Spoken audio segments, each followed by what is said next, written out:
Thanks for watching. We appreciate you. Please subscribe.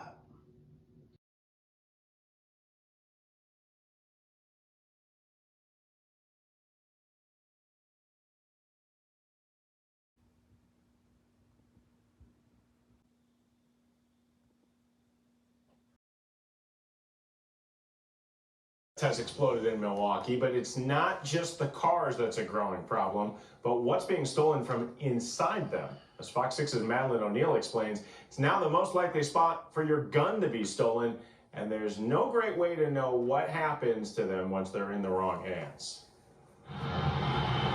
If I don't have nothing, it's scary to go outside. Jessie Thomas says it wasn't just her car windows shattered, but her sense of safety. It's been broken in 2 times in 1 month.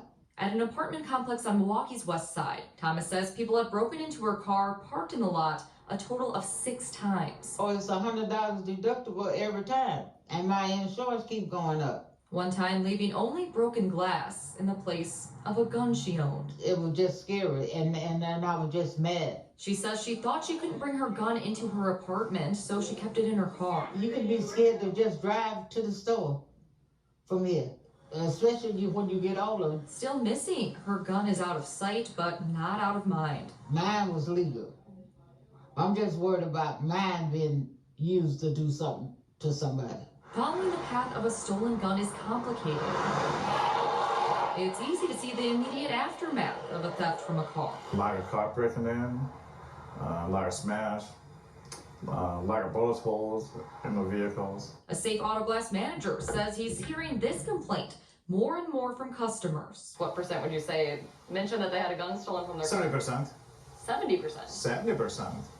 That's a big number. It is a big number. And the number of guns stolen from cars is only getting bigger. Milwaukee police data shows reports of guns stolen from vehicles nearly tripled from 2019 to 2021. From the latest data we have this year, those numbers are about on pace to match last year. So far this year, nearly 60% of all Milwaukee's reported stolen guns have come from cars. So what's driving the numbers up? There are a few theories.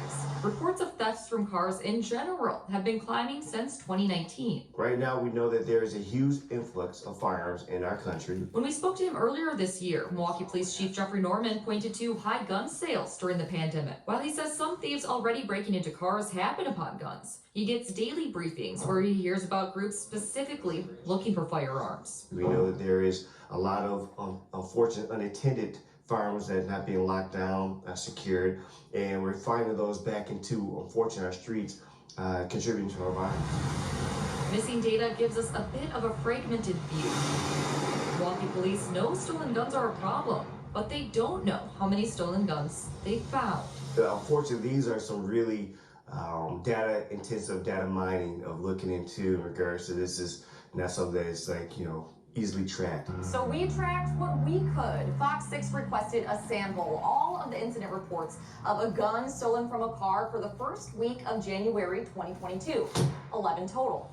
We would like to tell you more about these cases, but that's tough. They were all still under investigation and unsolved, so police redacted most of the details. So we went further back in time, requesting the same reports from a week in October 2020 to see if those investigations were closed. This time we got 21 back, with 20 still pending and redacted. Many police had found just 1 stolen gun at the time we got the reports back in the spring, meaning we don't know where those guns ended up or whose hands they're in now. From the incident reports, we do know the crime itself can happen about anywhere. One report shows the theft happened outside a grocery store, another, a hospital. But I would stress, don't leave your gun in your car. I tell you this all the time. Do not store your gun in your vehicle. Adam Campbell, an instructor at Brew City Shooter Supply, says he's hearing from more customers who have had guns stolen from their cars. Well, that person that stole the gun is a criminal himself, and he's probably going to sell it. Guns are really easy to move on the street. It's hard to get a clear picture of just how many stolen guns are then sold, but we know guns bought on the street contribute to crime. For example, a convicted felon charged with first-degree reckless homicide of the 18-year-old mother of his child in 2021 said he bought his gun on the street. I had to live with that every day that my baby was out just shot in the head and shot multiple times. It's a safety issue surrounded by shadows. With moving pieces behind the scenes you can't always see, except in the damage. left behind. I couldn't believe it because at 85, I'm thinking I'm safe over here. In Milwaukee, Madeline O'Neill, Fox 6 News. A lot of eye-opening numbers in this story. Now, this isn't an issue unique to Milwaukee. Gun thefts from cars now make up the largest source of stolen guns nationwide. That's data from the nonprofit Everytown for Gun Safety. Thanks for watching. We appreciate you. Please subscribe.